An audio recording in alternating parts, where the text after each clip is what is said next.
Hermanas, buenos días. Hermana Rosita, hermana Sonia, para estudiar el tema de los hijos de Dios y los Nefilim. Para aclarar un poco el tema que habíamos comentado sobre si es que los ángeles se mezclaron o si es que un ángel se puede mezclar con la raza humana.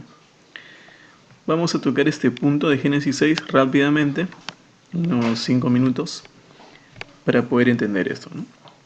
Entonces acá estoy en Génesis 6, versículo 1, en la versión de Jerusalén, la primera edición.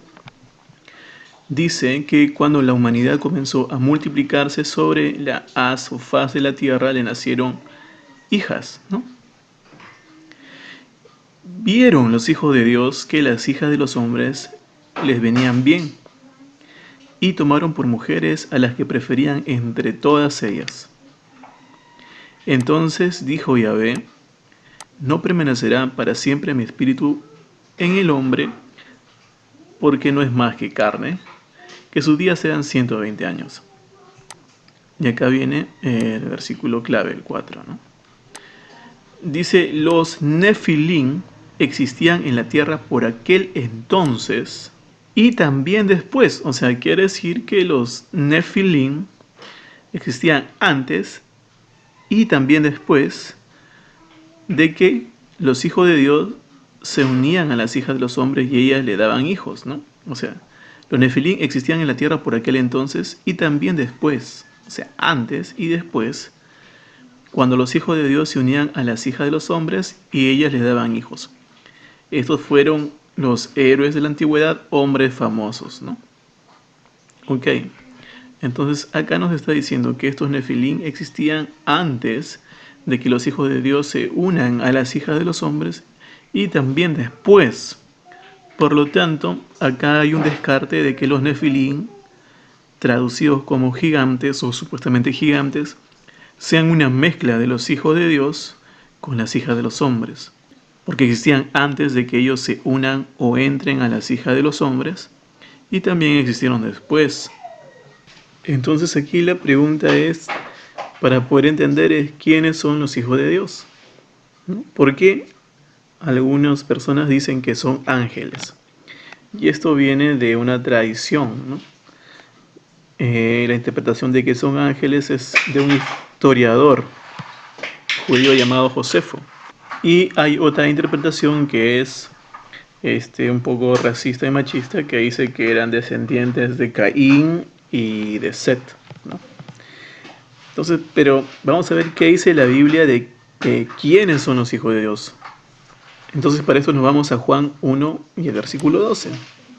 Juan 1:12 dice, pero a todos los que la recibieron les dio el poder de hacerse hijos de Dios, a los que creen en su nombre, la cual no nació de sangre, o sea, no es una mezcla de un acto sexual, ni de deseo de hombre, sino que nació de Dios.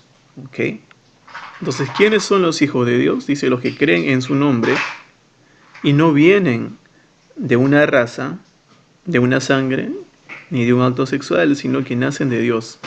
Es los que creen en el nombre de Dios.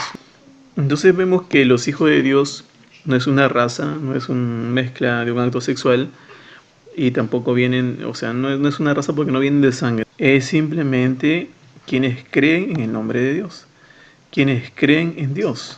O sea, quienes han aceptado a Dios y han nacido de nuevo. Quienes creen en Jesús como su Salvador son hijos de Dios. Si esto no queda claro, podemos ir a Romanos capítulo 8 y el versículo 14. Y leemos lo que dice. En efecto, todos los que son guiados por el Espíritu de Dios son hijos de Dios. Entonces, ¿quiénes son hijos de Dios? Todos los que son guiados por el Espíritu de Dios. Acá no habla de raza ni de un acto sexual que vienen los hijos de Dios, sino que los que son guiados por el Espíritu de Dios son hijos de Dios. Entonces, para poder entender un poco el término de Nefilim o qué significa Nefilim, podemos ir un poco al hebreo, el original, donde están estas tres letras, ¿no? La Nun, la Pei y la Lame, ¿no?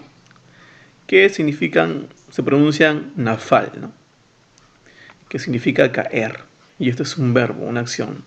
Nafal significa caer, y de acá viene la palabra Nefilim, porque la palabra Nefilim fue agregada cuando se agregaron vocales al hebreo, y esto lo hicieron los masoretas, ¿no?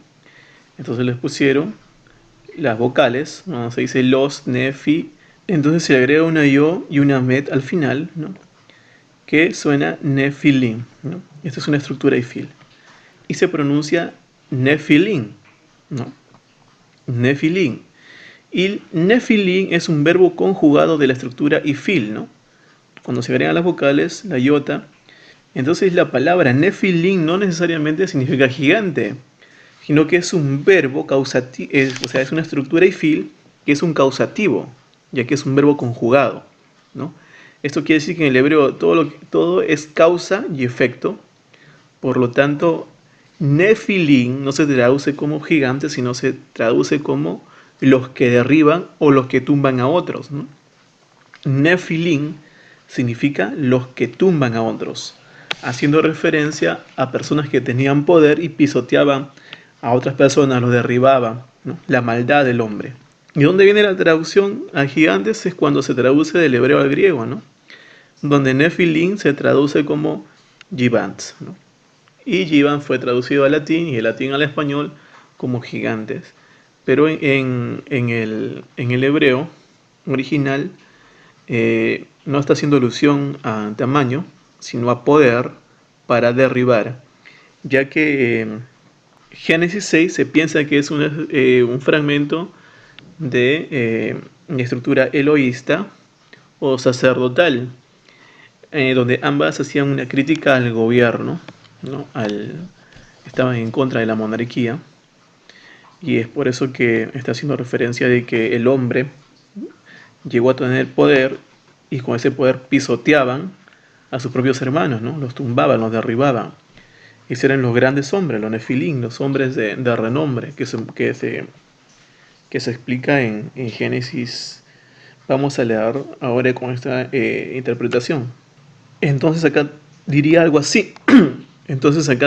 Los que tenían poder y derribaban a otros, a sus hermanos, existían en la tierra por aquel entonces y también después, cuando los hijos de Dios se unían a los hijos de los hombres y ellas le daban hijos.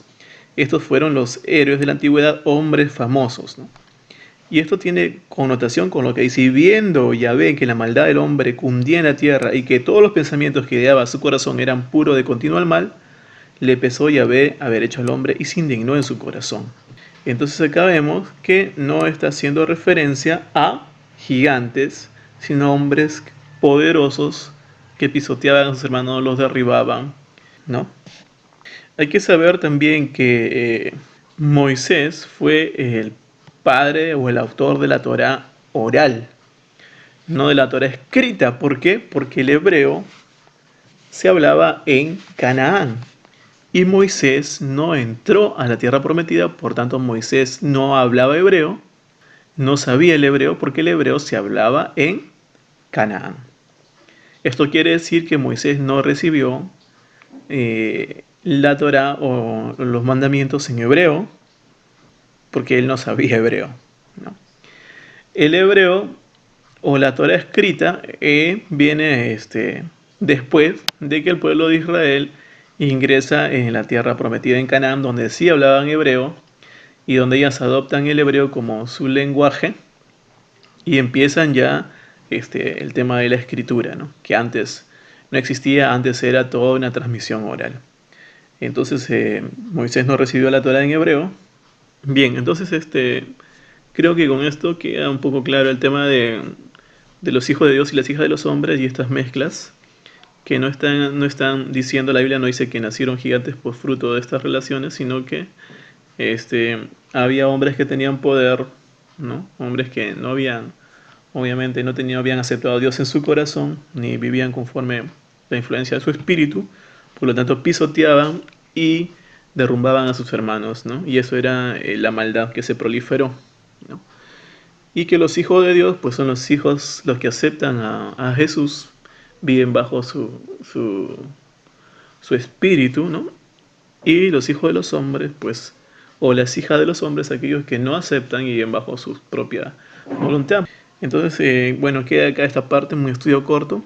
Después iremos ampliando más, simplemente para tener una idea de lo que dice la Biblia. Que tengan un excelente día.